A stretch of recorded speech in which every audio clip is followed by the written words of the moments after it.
KB here with the beat. San Diego Comic-Con has been off to a fabulous start, and you want to stay tuned because I get to chat with co-creators Alyson, Levy, and Alyssa about season 2 of Adult Swim's hit Teenage Euthanasia. Listen, I adore the show. So for each of you, and I'll start with you, Alyson, can you talk a little bit about kind of the expansion between Trophy and Annie's relationship in season 2? They don't grow too much, but Annie does try to get to second base, and Trophy does try to help her, and I think that's a wonderful thing for a mom to do. Yeah, that's one of the fun things that happen with them. Yeah. Anything fun on your end that you think might be a favorite this season that you see between Trophy and Annie? I think they actually have moments of tenderness a bit. It's a really, can I swear? Yes. It's a really fucked up tenderness, but it is a tenderness nonetheless. So usually they let each other down, and Trophy completely fails Annie and does not love her the way that any child would want, to be loved and deserves to be loved, frankly. But once in a while, Trophy really pulls through despite herself. And she does get this opportunity to never have Annie, and she absolutely rushes and saves her, which hopefully that's not a spoiler, but that's one. And she does try to keep Annie out of party foster jail, because Annie's such a bad partier that, Trophy does use her party wisdom to really try to help her. So that's nice. I really like that episode because it was wild. But the whole time I was like, Trophy's going to be Trophy. Like the one thing you can count on is that she's always going to be herself.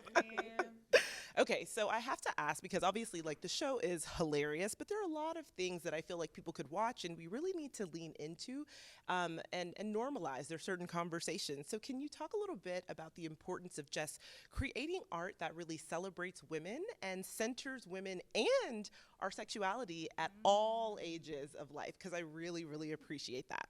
I love that.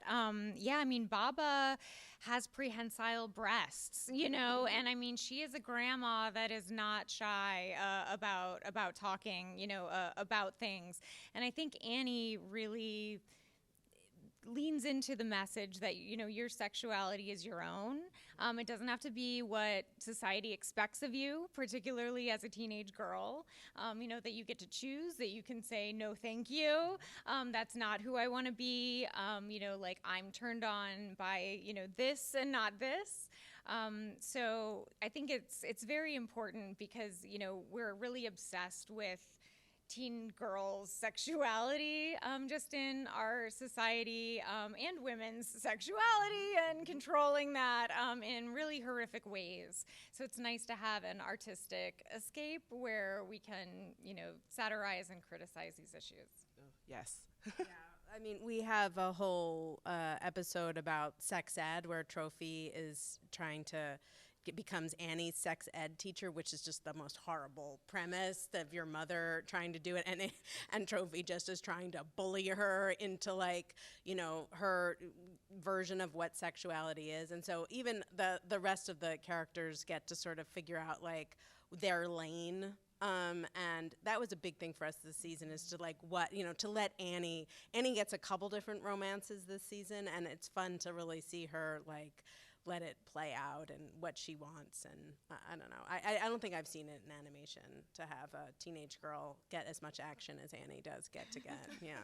Well, what I appreciate is that Annie is still very firm with Trophy in regards to actually, I don't like this, so I'm not going to do it. And I appreciate that she can kind of have that rapport with her mother, because oftentimes you find that teenage girls don't get to do that or have that kind of say. So I really appreciate that. And so my last question is kind of, what's one thing that each of you can tease about your favorite episode in season 2? I have one. The sex ed is one, but the other is the family's in a horrific car accident and gets sent to the hospital. The hearse gets demolished, and Annie gets amnesia. And it's a hospital run by teen doctors. And I have to say, Chris Redd plays her love interest, and they have a really fun, situation. And then while that's happening, Pete gets this limousine to do the work with, and Paul Giamatti plays the AI on the limousine, and he sort of really tries to help Pete be a man. And I don't know, that's one of my favorites. I will say, my goodness, at first when you said Annie gets amnesia, I'm like, that might be a good thing for in some ways. But then you said teen doctors, and I'm like, oh no. Yeah, there's a Cisco statute that gets passed that requires everyone to be wearing a thong. Even the funeral home's emotional support goat, corpses need to be buried in a thong. Annie wears a thong, but then she puts granny panties over the thong because she does it her way. So that's an important aspect, I think, of the future in an episode. Well, thank you both so much for taking time to chat with The Beat. Really appreciate it. Can't wait for everyone to see season 2 of Teenage Euthanasia. And please tell us, when does it come out?